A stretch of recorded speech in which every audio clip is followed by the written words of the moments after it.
सन्मान इव्हेंट्सच्या वतीने 9 मार्च व 10 मार्च रोजी शॉपिंग फूड फेस्टिवल आणि खाद्य महोत्सवाचे नागाळा पार्क बालाजी गार्डन येथे उद्घाटन करण्यात आले। यामध्ये विविध स्टॉल्स भरवण्यात आले असून यावेळी भगीरथी महिला संस्थेच्या अध्यक्षा अरुंधती महाडिक यांच्या हस्ते फीत कापून स्टॉल्सचे उद्घाटन करण्यात आले।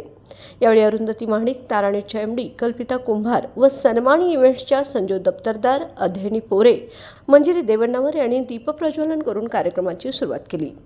अध्यक्षा अरुंधती महाडिक यांनी ताराणीशी बोलताना समस्त कोल्हापूरकरांनी सन्मानी इव्हेंट्सला भेट देण्याचे आवाहन त्यांनी यावेळी केले।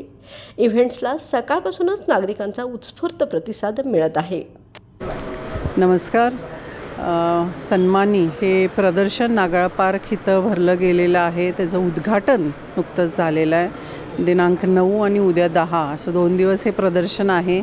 जास्तीत जास्त सर्व कोल्हापूरकरांनी या प्रदर्शनाला भेट द्यावं आणि इथं जे स्टॉलधारक आहेत नक्कीच त्यांचा उत्साह आणि त्यांनी इथं प्रदर्शित केलेल्या वस्तू आपण खरेदी करावे ही विनंती करते। आणि त्याच्याबरोबर वेगवेगळ्या ज्या स्पर्धा घेतल्या जाणार आहेत त्याचा पण नक्कीच आपण आनंद घ्यावा, ह्या स्पर्धेत सहभागी व्हावं, भरघोस बक्षीस जिंकावं असं विनंती करते आणि या सगळ्या टीमला खूप मनापासून शुभेच्छा देते। धन्यवाद।